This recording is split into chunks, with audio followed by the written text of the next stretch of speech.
Aron Stevens of the NWA. It's so fascinating seeing his career and reading about his career, just all the amazing things he's done. And now the NWA, between NWA Power, NWA USA on NWA YouTube, and also NWA on Fight TV when they have big shows, pay-per-views, and this also special event, NWA 312, coming to Chicago.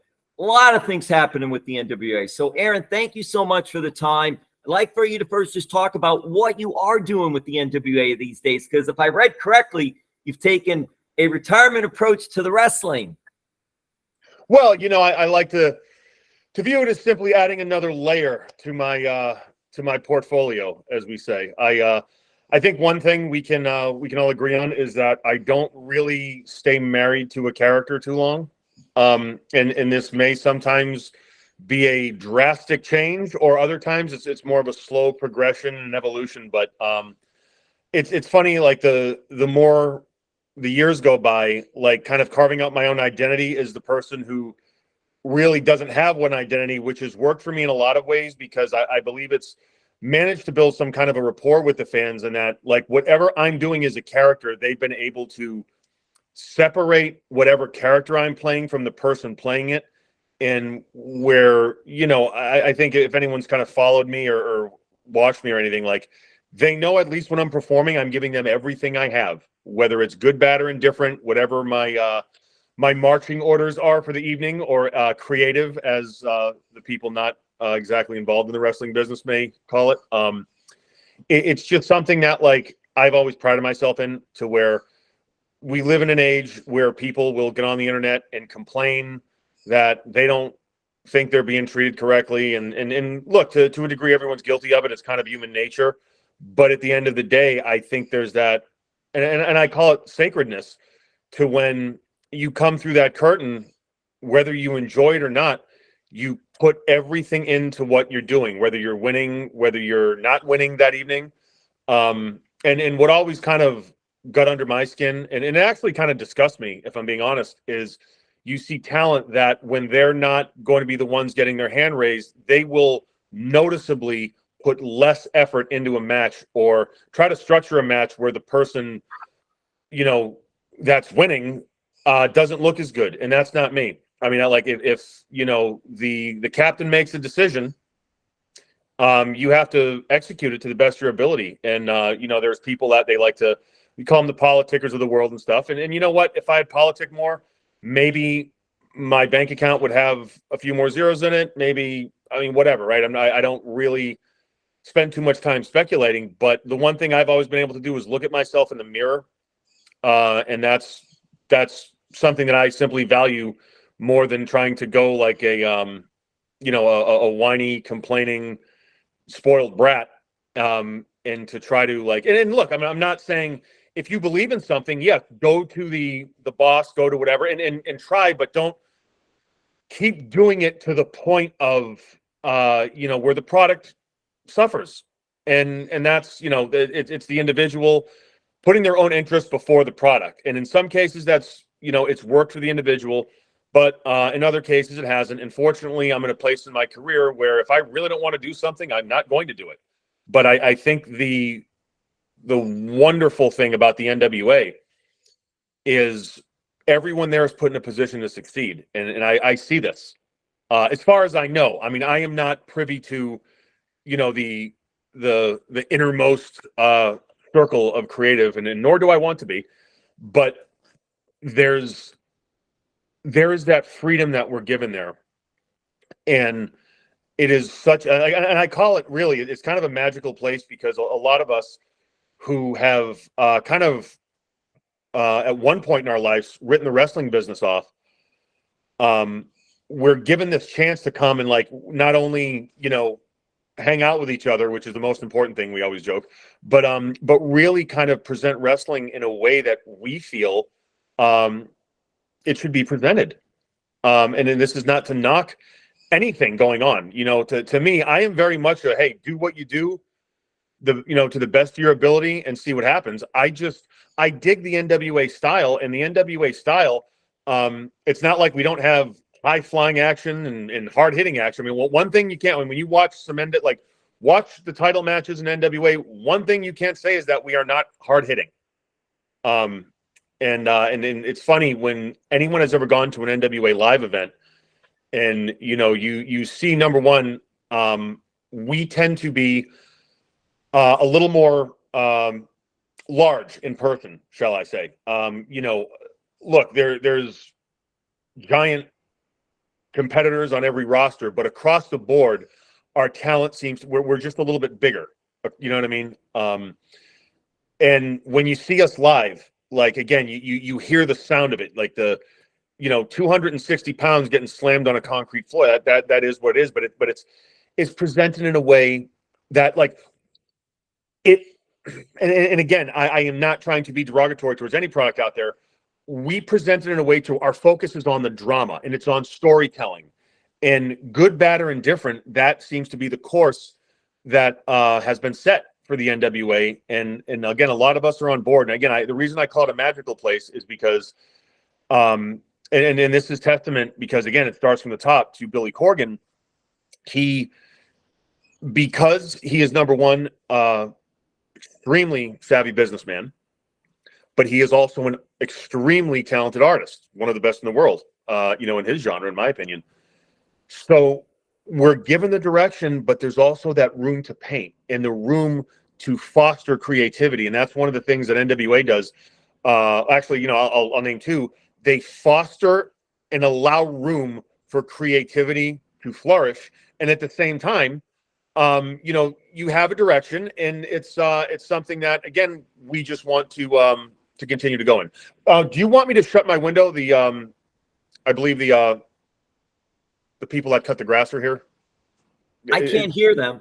Oh, that's perfect then. And in that case, they're not. And in that case, I cut my own grass with a push mower like they used to in the 1950s. So pay no attention to that sound.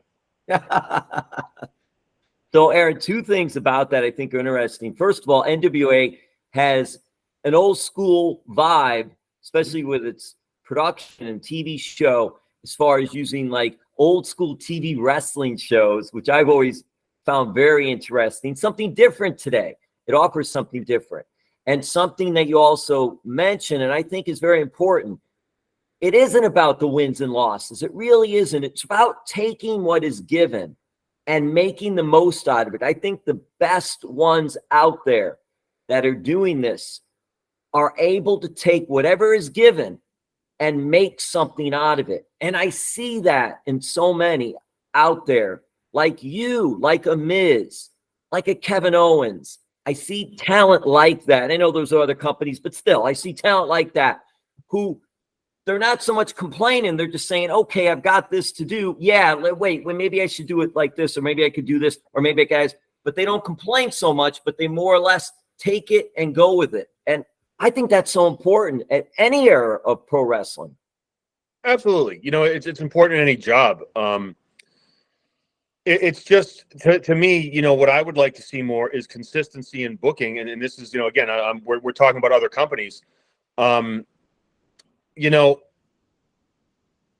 get someone over, and I've kind of, like, when I was doing the booking for Championship Wrestling from Hollywood, I coined the phrase North American television wrestling.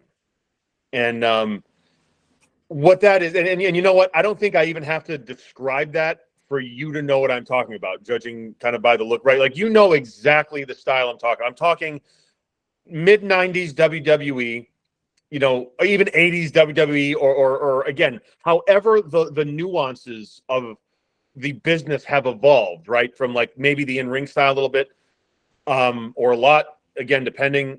But also there was the storytelling. There was clearly defined characters, number one. As I told everybody my first day, I go, if you think we are a wrestling company that does TV, you are wrong. We are now a television company that does wrestling. And, there was a lot of talented men and women that worked there. And, I just said, look, here's how I think your product should be presented. And by your product, I mean your character, right? And some of them just said, oh, wow, I never thought about it that way. And I explained to them, I go, this is a giant commercial for you. You want your indie bookings to go up and whatever. You're on television. If you create a viable product and market it the best way, it's just like anything else, right? Now, again, not to dehumanize wrestlers, even though that's a whole nother but no, like we are our own product. And to present yourself, there is a way, and I don't care, like anybody that has done this for a living at a high level for any length of time will tell you there is a way to do this.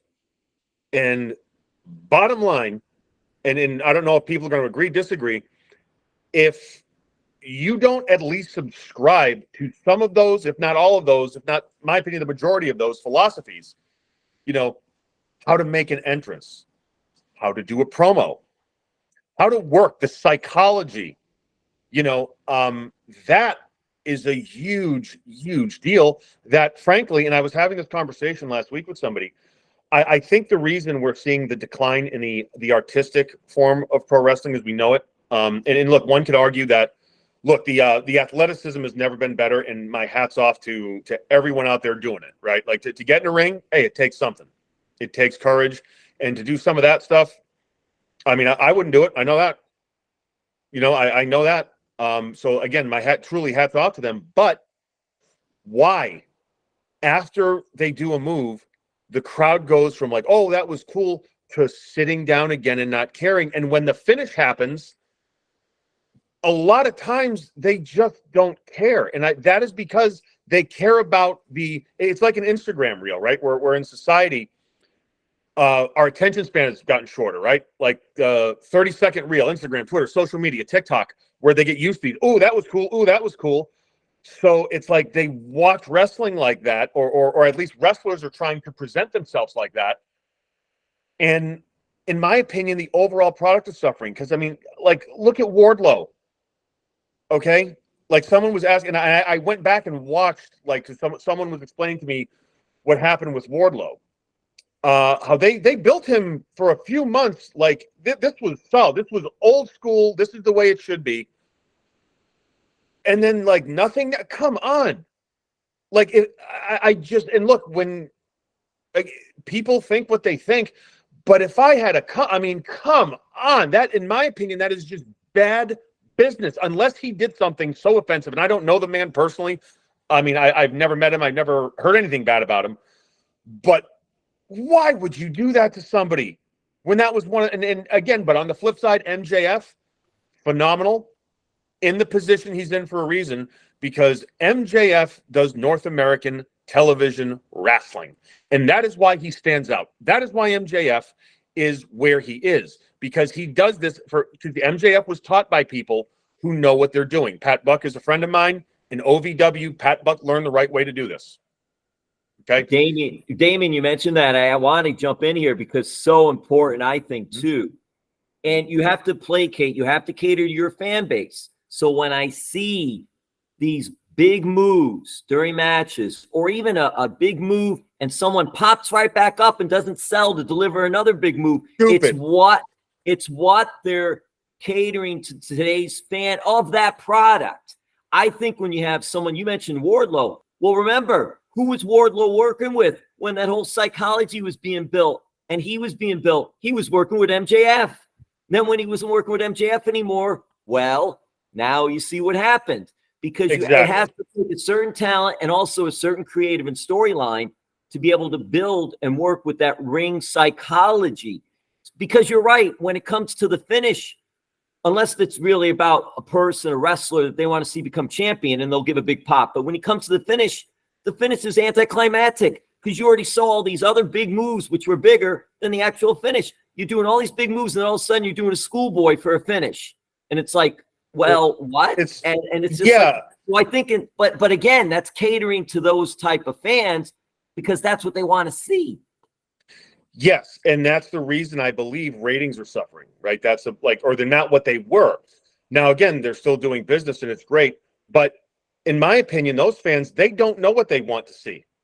They're just like again, and they're like, oh, okay, this will be cool. This will be whatever. Why? And here's, again, this is not a knock on the fans at all, but they've never seen this done the right way. Why? And I actually tweeted about this. Why is Jeff Jarrett able to go on AEW television and have that crowd eating out of the palm of his hand the entire time he is out there? And he's not doing flips. He's not. So fans, and again, I judge things by the people. When you watch a lot of wrestling, like fans are sitting like this, and, oh, hey, that was cool. And, oh, hey, look, I'm on TV. I'm on the Titantron. And it's like this. But when people are engaged and they're kind of like sitting on the edge of the seat and they're watching and they're like, oh, no. And they're, my God, if you do a punch correctly or a kick correctly, it can have them eating out of the palm of your hand. Now, let's say if you can do these moonsaults and planches and triple special thingies, right? Amazing. That's even better. But it's just, where do you put them? And like, don't, and here's all it is, like to this. And I know I don't want to sound like a bitter person that's been doing this too long. And I hope that's not how it's coming across. Just don't sacrifice the credibility of the match for your Instagram highlight reel, or because, oh, this will be cool. Okay, it'll be cool, but why? You know what? Like why? Okay, I think Kiss's outfits when they're on stage are pretty cool, but guess what? I ain't gonna wear them like to the grocery store. You know what I mean? I mean, now granted, I moved out of Malibu a few months ago, so I mean, if I was living there, maybe I would, but but like, but Aaron, that's the thing. And you know, there's so many styles, different styles of the type of presentation when you're showing it. You mentioned a Jeff Jarrett. I can mention too a Chris Jericho, where they know how to work crowds and they know ring psychology. They know these things to do it. You get a lot of younger guys, they don't know, because again, the way they're looking at it is, I've got to do all these high spots because that's what the crowd wants. And you're right about look at baseball. I mean, we could talk sports too, but look at baseball.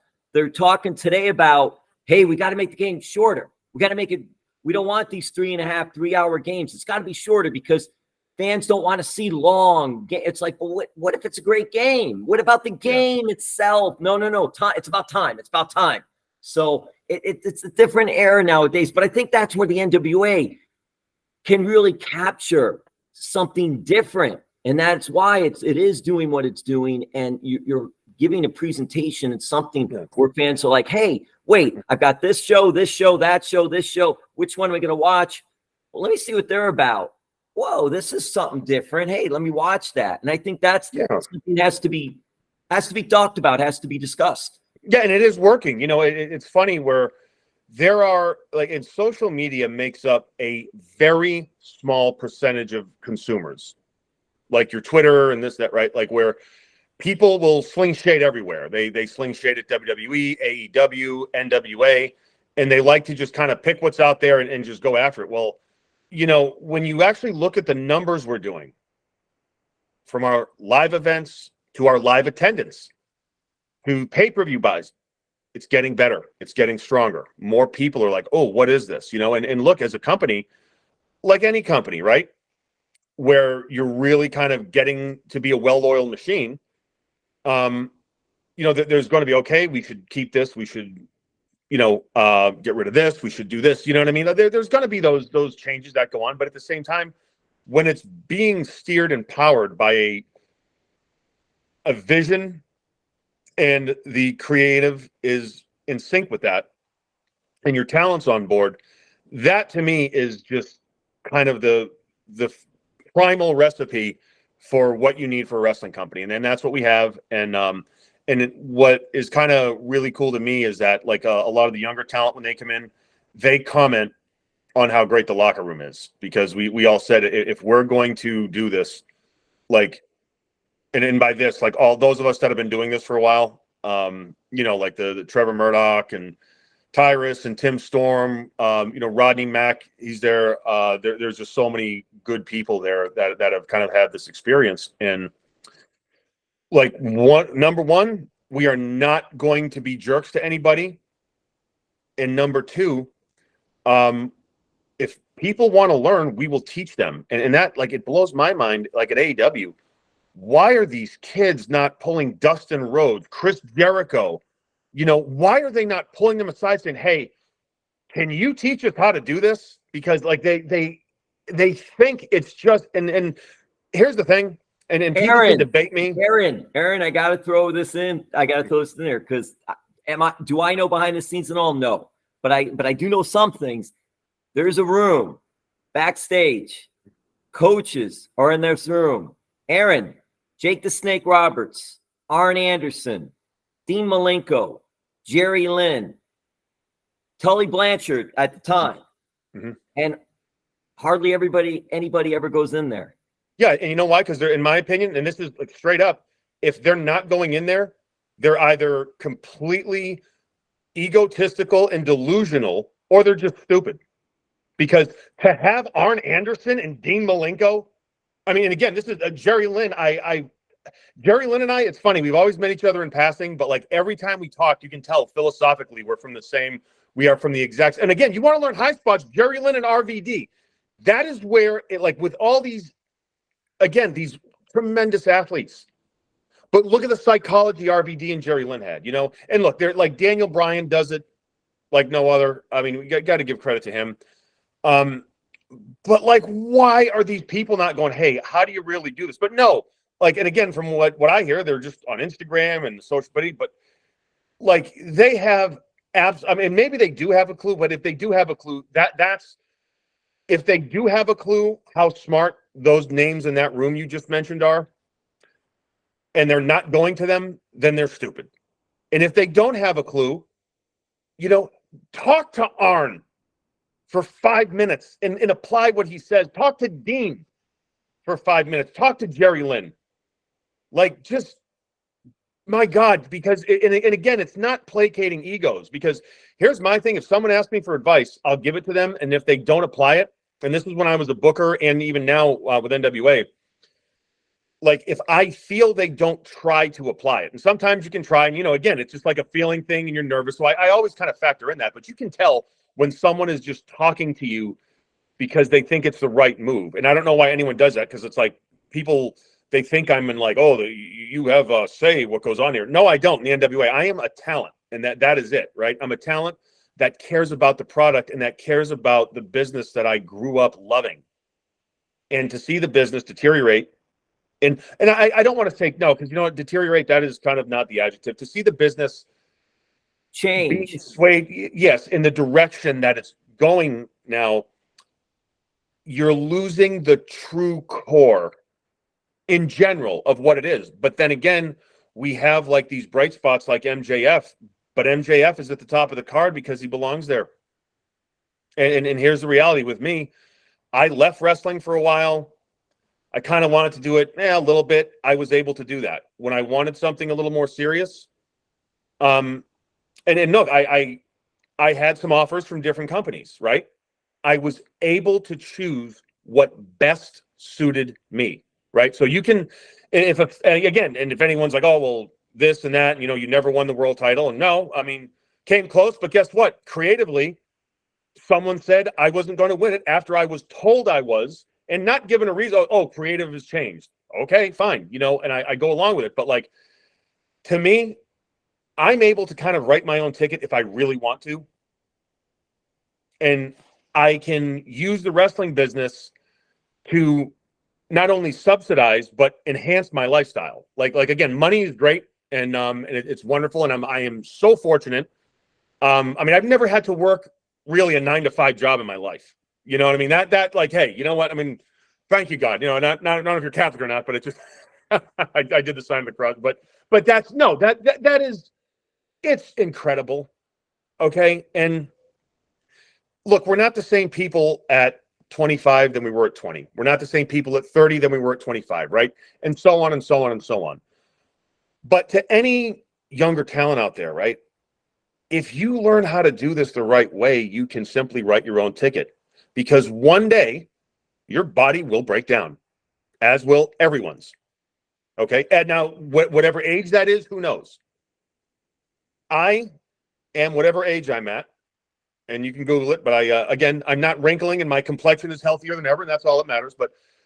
But I've been doing this for a very, very long time, more than half my life. I can still move exactly like I did. I still do a nip up. My flexibility's there.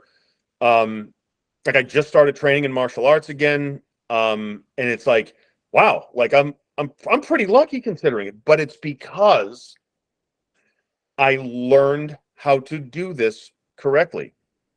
I am able to do a moonsault. I don't do one all the time. Want to know why? Because I don't have to. To get the reaction I want from the crowd, I don't have to do that. That is because, number one, I received, in my opinion, the best training on the planet. And number two, every week, I'm sorry, Nita. Best training on the planet via who or whom? Oh, no, this is a multiple pronged attack. Killer Kowalski to start. Then when I got to OVW, yes, oh yeah. But when I got to OVW, Rip Rogers and Danny Davis were instrumental in my psychology. I'm going to throw Al in there in just terms of how to, like, Al Snow does not get the credit as a trainer. And I was able to spend some time with him, and I consider Al a friend, and I don't consider many people like that, in that category. But when I was youngin', like Rip and Danny Davis and Dr. Tom Prichard, and then from there, it was like Puerto Rico with Carlos Colon and learning the and they say, oh, Puerto Rico is this, that. No. Puerto Rico, you learn how to work there. Because guess what? There's the heel side, the babyface side. You give the finish to the referee, and you got to figure this out in the ring. What are you going to do? OVW prepared me for that. And then when I was on the road full time, guess what I was doing? Sitting after the production meeting in the announcer's table with Arn. Now, granted, we were solving the world's problems, but ring psychology would come up, as with Dean, with Fit Finley. Like I was so fortunate to be able to work with that group of agents, all of them. And it's by the way, shame on WWE for like doing what they, come on. Like, who are you going to get as a better agent? Like, if a talent makes a mistake, you blame the agent. No, you fire the talent, because the talent probably shouldn't have been there to begin with. Or if they should have and made a mistake, do what you got to do. But you fire the agent. Come on. And again, like, I was so fortunate to work with, without a doubt, in my opinion, the best group, the most knowledgeable group of agents to ever be in the business. And I'm going to include Sergeant Slaughter and that, because Sarge, when I was a kid, he would always have my dark matches. And so Sarge, I just love that man. Absolutely. Like, he is so cool. And God bless him. Oh, there you go. And you mentioned the Sarge. And there it is. He's listening, Aaron. He's here listening. He's incredible. That's just great. Hey, Aaron, I don't want to take up all your time. Do you have a little more time? How much time? I don't know how much. Oh yeah, time no, fine. I plan. We can, like, again, like, I know we've solved the wrestling business's problems here, but it's it's a fact, and we're gonna go turn to another street now. But it is so true. I don't have a problem with how wrestling is presented by different companies and all, if that's what their fans want. But I'm like you. I like the ring psychology, and I like things like that because that's what I grew up with, and that's the style I liked. And just seeing it out there, it made more sense from a fan's perspective as well as a wrestler's perspective. Like you said, you do a moonsault, you do it every match, then it's like, okay, ooh, it's cool, but you do it all the time. But you do a moonsault once in a blue moon, and it's like, whoa, look at that. And again, like, you're protecting your body. Yes, and again, this is like, okay, to my particular skill set, right? I'm not a gymnast, all right? But on TV or in an arena full of people, I would put my skill set to get over, as we say, get the crowd to care about not the moves I'm doing, but to care about me one way or another. And it's way easier for me to get them to hate me. And I will sell way more t-shirts. I will garner more ratings consistently than a gymnast. 100% of the time if I am presented on the proper stage, because that is what I am trained to do. Aron, how for you? How do you do that though? Because here's my thought. You can't, some of this you can't teach though. Some of it you have to, like, to get that crowd riled up and to be able, the promos you cut, it's just, they're great. And Well, it's so much fun and it's entertaining. You're so entertaining. And I'm thinking that you have some of that acting already in you. Am I right on that or no? Well, like what it is with me and like with my promos, I have an idea, obviously. Like, you know, we have marching orders. Like, what are we selling? Are we selling a pay-per-view? Are we selling that I'm upset because I lost the night before and I'm going to get revenge on you, so stay tuned next week, right? Like, what is the product that the talent is selling, right?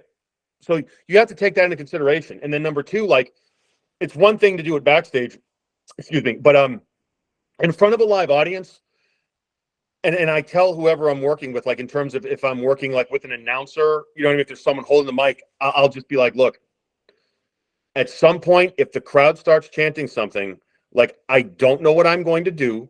I don't know what I'm going to say. You know, I'm not going to, like, obviously assault you or touch you in any way, but if I'm going in a direction, do not try to, like, because trust me, like, it will sell what it has to sell. And I, again, I tell Billy, I tell my agents, I was like, if I don't do, bottom line, what the mission is, right? Sell this pay-per-view. Be upset.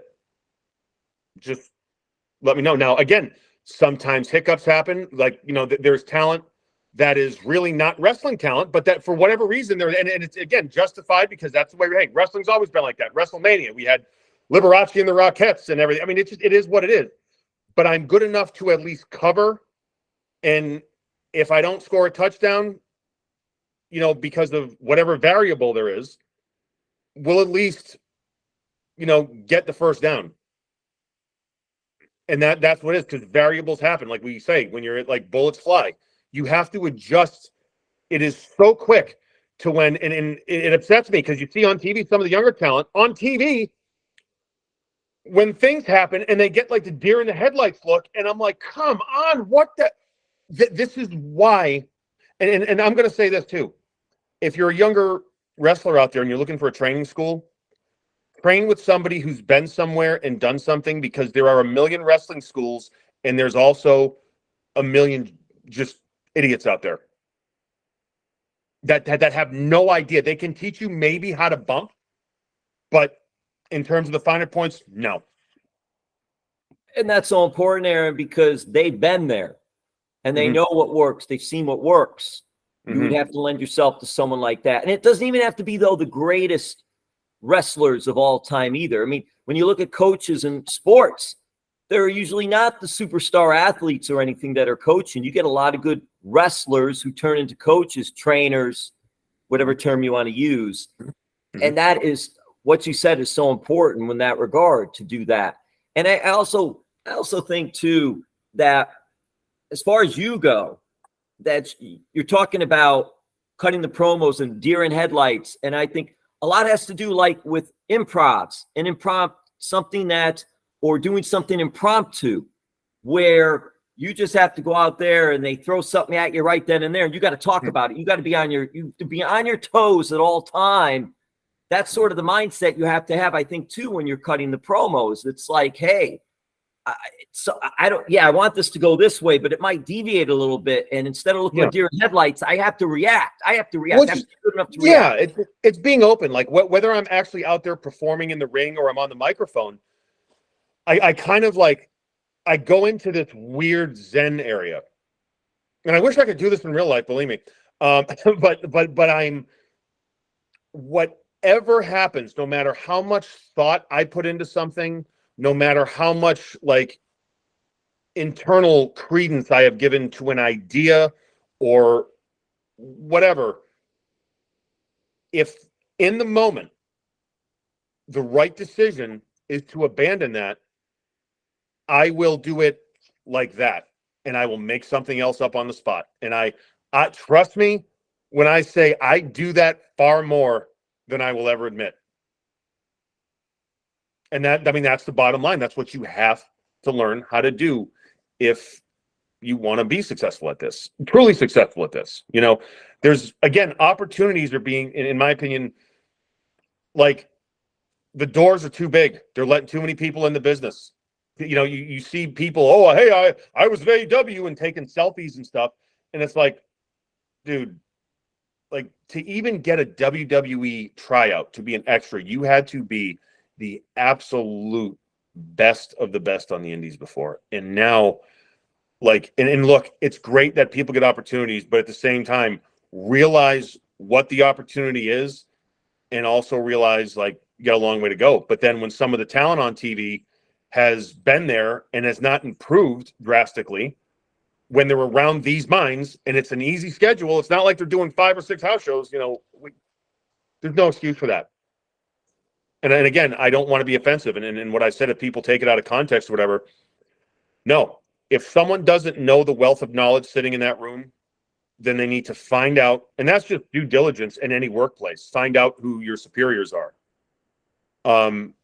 But if someone does know and they're not going to them and wanting to learn, and they just think, oh, let me work on my outfit or whatever, and they are stupid.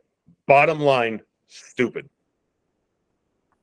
Well, Aaron, I just think all of what you said, I don't think it shouldn't be taken the wrong way, because it's about the business and how it's portrayed. And it's very important. And I always think that, because if we don't learn from our past and we don't take any lessons from those who have been there and done it. And then listen, everything evolves. I get it. Things evolve. They will change and all, yes. but still, how it evolves and how it's changing, you adapt with it as well. But you also have to remember what got you there and what took you there. It's important. Change, and I think it's important to distinguish, like, the difference between change and evolution. When you try to change, like, look, the evolution of the wheel, right? At some point, a caveman invented a hammer and said, hey, wait a minute. Oh, look at this. This is pretty cool. All right. I just got my wheels rebalanced on my car today, right? So it's like, okay, that is a lot different from the caveman wheel. It has evolved, right? We're not going to debate that. And it's changed, which is, we can't debate. But the change, like good change, is evolution. Change for the sake of change. Oh, let's just switch things up. No, you have to have a reason to. And because if you don't get how to do this, right, in my opinion, and I'm talking about North American pro wrestling, if you don't get it, okay, it's not for you. Not good nor bad. I mean, look, I'm not a mechanic. All right, ain't for me. I get it. That's why I hire a mechanic, right? That's why there's professional mechanics. But people that have just wanted to be in this so bad, but have not bothered to learn the skill set, or, you know, and another thing is, like, I've seen this so much, to placate their own ego. People open up wrestling schools so they can have, like, these students around them, and they can be like again, that's why I check your, like, and with me, because again, we all have, I'm sorry, did I cut you off again? Not at all. Not at all. Because no, not at all. Please, we're having a conversation here. I was going to say too, and if they have their own shows, they're putting themselves on top and in the main event all the time. 100%. And again, like, look, an indie belt in a promotion that no one has ever heard of outside a 20-mile radius, that is not what's going to get you to the dance. Sorry. I mean, and it looked great on Instagram with taking pictures, but that is not what's going to get you to the dance. You know, and like, let's look at Matt Cardona, the indie god right now, right? He is the template, in my opinion, for younger talent on the indies. If you look at what he's doing, if you look at how he conducts himself, I mean, he's, you know, it's funny as the wrestling kind of, like, I rediscover my love for it. I'm like, oh, do I want to do a little more and kind of get out there more? And I'm trying to find a balance, because I really don't like doing a lot of shows, but and NWA keeps me busy. But like, look to a guy like Matt. and say, all right, this is what I have to like. This guy knows something I don't. Right. And I look at I'm going to say this. I'm going to look at a talent, and this is Matt has a name as well. But I'm in Florida, so I look at. I don't even know if you would know these talents, but a Chico Adams and an Alex Chamberlain, guys that have that ring psychology and will go everywhere and do anything. I've even seen Chico at Impact Wrestling shows ringing the bell and all because he just wants to be a part of it. But when I see people like that, that'll go everywhere and do whatever to try to make it, not just, oh, I want to be champion and take a picture. Yeah. Yeah. That's the difference. And that in the end, that attitude, in my opinion, will always win out. May not be the way you want it to, but if you keep that attitude, you will be successful in life. And then, you know, there's a million flashes in the pan in wrestling, right? Like, and again, I don't know where my career is going to be. I don't like, I have, again, about 5 irons in the fire and stuff, but I was blessed enough to have the opportunity to, again, go work for NWA, which through that kind of like I rediscovered my love for this. And again, I'm more open to like whatever the future holds now. And to me, it's just like to be 100% invested in the product. And I'm not like, when I say I was half in before, right? I don't want to sound contradictory. When I perform, it is 100, like, and I mean this, like this, this will be like the little insight in this interview that I don't think I've ever talked about. When I perform, whether it's a match or a promo, I have to take a few minutes and I sit down by myself afterwards because I am truly emotionally exhausted. Like I leave everything I have out there. And people that have been in the ring with me will tell you, like I go back and there's, oh yeah, you know, you got the adrenaline in you.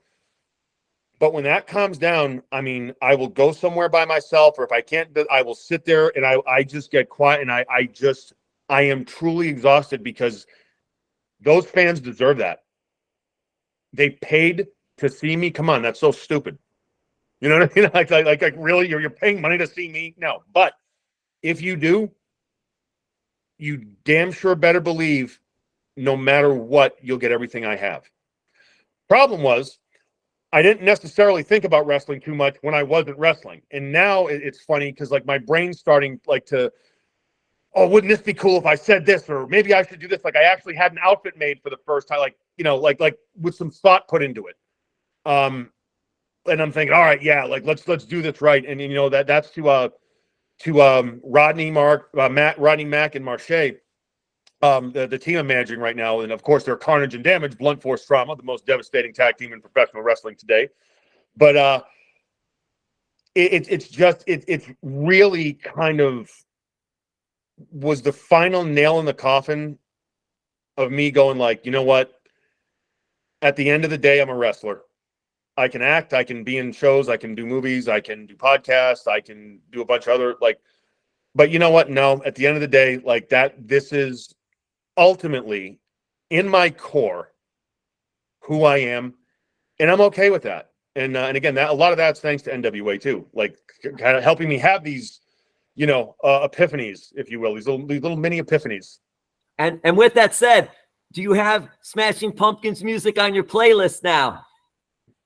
I'm not going to confirm or deny that, but no Don alerts here. and that's another thing where like we were in Mexico, where we had a very, very successful the World is a Vampire tour in Mexico City. And like again, you forget some. I mean, you don't forget, but it's cool. Hey, my boss is a rock star, haha. But when you actually see him perform, you're like, oh, okay, yeah. Like, so it's just, again, it's a weird dynamic. And I feel that Billy, although we have not seen eye to eye on everything, most things we do. I will say this, like most things, him and I are pretty in sync. But if there's little, could I do this or should we do this? Or like, he's somebody that I believe in as a boss. And I really haven't had that with anybody to where like, okay, I get what you're doing. And like, I will go the extra mile to make your product better.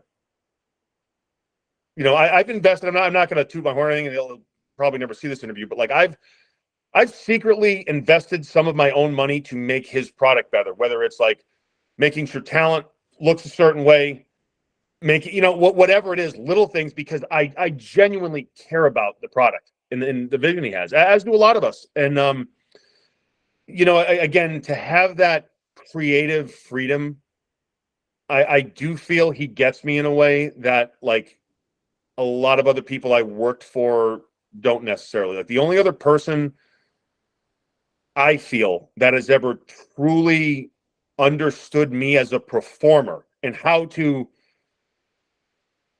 I don't want to say how to handle me as a performer, because I'm not, at least I don't like to think I'm that big of a, you know, a headache. No one's ever said I was. I mean, you know, we all have our little lineups in there, but I mean, I think I have a fairly decent reputation in the industry. But like is William Regal. It's funny, like when I started the Sandow character, like he instantly was like, okay, I get it. And then we were just very much on the same page. And I feel there's, and it's not identical, but there's a similar kind of vibe with Billy. And it's a pleasure to work for him. And I'll say who else has done a phenomenal job and does not get nearly the credit he deserves is Pat Kenney. Pat Kenney of Simon Diamond and ECW. Yes. He has been able to do what no other human being, with the exception of my grandfather, has. He has been able to get through to me. And this is not a knock on my father, who's alive, well, and married to my mother, by the way. He's a wonderful person, but just I'm kind of the polar opposite of him. But Pat has managed to be able to truly, when I say get through to me, get me to change like some thought patterns that as a talent I harbored for a very long time, and it simply wasn't serving me. And in Pat's very distinct way, has just really kind of gotten me to really kind of like see the bigger picture. And I feel at this stage of my career, the light bulb is still going on in many different ways. You know what I mean? Not necessarily like, I'm not going to say like, oh, I know everything in the ring, but like, look, I've been in the ring with pretty much every name you can think of, and I don't get nervous. Like, that's the thing too. Oh, if you're, man, don't you get nervous before you go out? No. Trust me. I have enough stuff I'm worried about in day-to-day life and this and that. When I'm about ready to go through the curtain, whether it's 10,000 people, whether it's a studio setting, whether it's, you know, 2,000, 3,000, I am just fine, thank you. Like I will sit down, I relax when I hear my music. Okay, it's time to go, and then we just do it. But again, it's the other kind of navigation, like how to handle situations in the back, you know, how to think long term. And so I just want to say again, to Billy's credit, he has really put together a phenomenal team. And it's such a pleasure to work there. So upcoming NWA 312, if you've never seen NWA, this is April 7th. And I strongly suggest, because we're getting more and more momentum. You know, look, and it's funny because about a year ago, we had a lot of people, it was really negative. Like there was a lot of just, oh, like what's this kind of thing, right? And I think it was too, because pre-COVID, like the first couple episodes of Power, we were the best thing since sliced bread. And I think, you know, with COVID, and then people just were a little angrier, and just kind of tensions were heightened, I think, across the board. You know, not that I'm an anthropologist, but, you know, I think humanity was a little bit more like, anyone that's ever given NWA a shot and just watched it has been, oh my God, when are you guys coming to? And then we saw it in Tampa, to where, when are you guys coming back? This is great. Whoa. That's what it is. NWA 312 in Chicago, you're going to see the matches. They will speak for themselves. Again, look at who's on the show, the talent. We have up-and-coming talent. We have talent you're familiar with. And again, when your boss is a rock star, you never know who will show up. It's just every single time NWA, you know, every single pay-per-view, layers get added. and it gets that much better, right? The painting gets that much more detailed, that much more interesting, that much more intricate, whatever you call it. But you know, again, in general, we're just really, really happy that the product's going where it is. Please check it out. April 7th, NWA is going to be on Fight TV, and then of course Power on YouTube. Tuesdays at 6:05. Got an episode tonight, actually, right now, and then of course NWA USA on Saturdays. Just again, a lot of good old-fashioned wrestling in a modern setting. You're still going to see the excitement. You're still going to see all the flips and frills that you see elsewhere, and just, you know, again, the characters. And I say we are the tomato soup and grilled cheese of television wrestling in 2023. I mean, need I say more? I love that. That's just great. And that's a vegan friendly statement too. So people can say, "Well, I don't eat." There you go. You can't mess with. Oh, I'm sorry. No, if it's vegan cheese, yes. But we're the tomato soup and some kind of a carbohydrate side dish. How's that? That's great, Aaron. Yeah. I'm going to let you go, but I do want to read this about this big event that's coming up. It won't take long. I think it's very important too that you mentioned.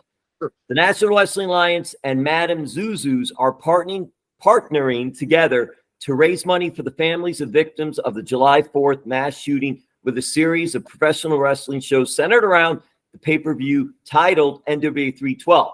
The events begin at Madame Zuzu's with a book signing on Thursday, April 6th, followed by professional wrestling at Studio One on Friday, April 7th, and Saturday, April 8th. It's in Chicago, Highland Park Community Foundation. This is going to be not just the one show, but a couple of big events coming up, and it's for a good cause as well in that regard.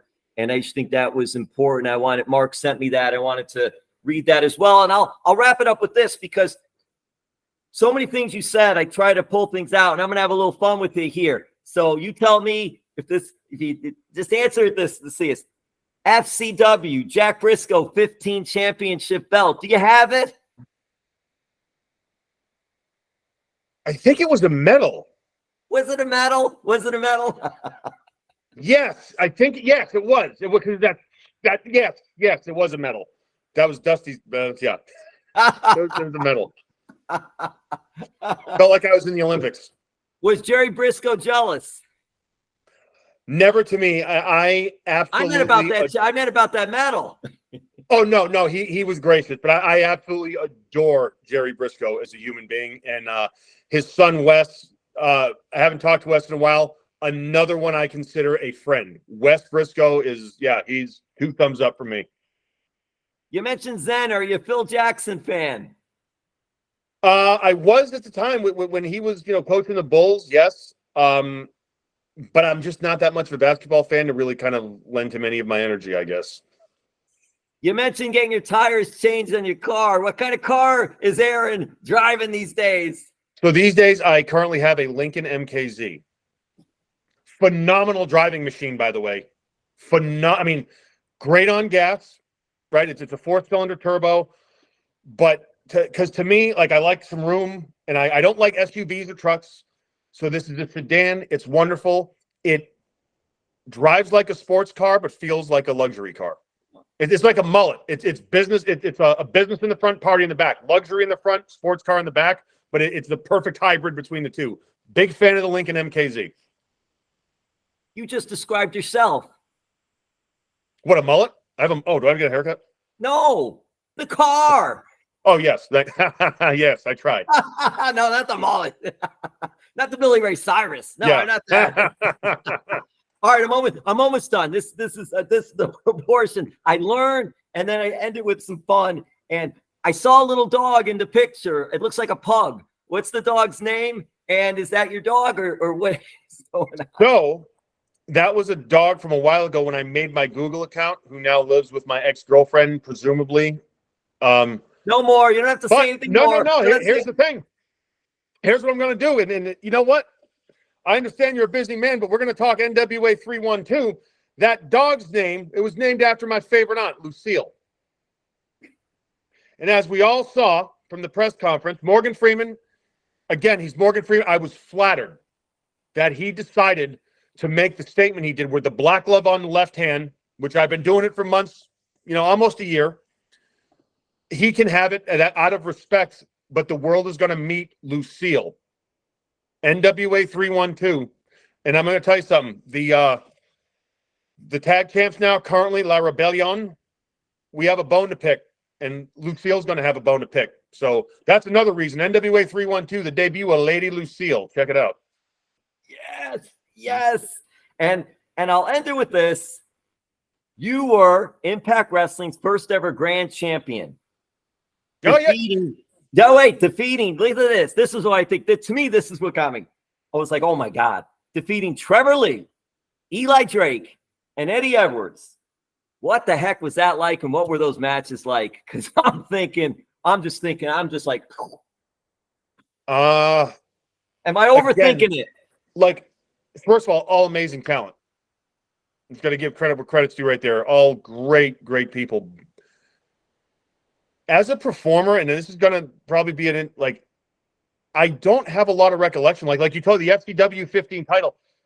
You know, most people can, or not most, but some can list off every belt they've got. Like, I don't, because when I am in something, I am just in there. And when I say I go and I shut down, it's kind of a safety net. Like, my brain forgets a lot of stuff because I'm just so focused on where am I going from here. So I don't have a lot of those. I mean, I have some incredible memories, but what was this match like? I just, when you do it so much, sometimes you lost, but it was an honor to be the grand champion there. That was really a credential that I never thought I would get. And I was very happy I did. I was very blessed. That is so cool. And I know we talked about, it's not about the title belts, but being a part of that and doing that. And I was reading the tournament and I was like, oh my God, I mean, this is unbelievable. All right. So we'll let you get going and everything like this. Hey, are you a Worcester guy?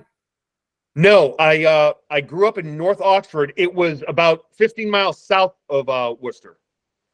But I went to high school in Worcester. I went to Catholic high school, so Worcester. So I'm saying Worcester. In Worcester, Mass. So are you a Wahlburgers fan? Never had it. No. No, would hope to someday though. So yeah. And are you who's the most famous person from Worcester or near that area? Would it be Aron Stevens or Kenny Dykstra? I'll let the fans judge for themselves. Aron, thank you so much. Thanks for putting up for my craziness at the end. This was fun. No, this was fun. I enjoyed it. Thank you. You're very welcome, James. Have a good one.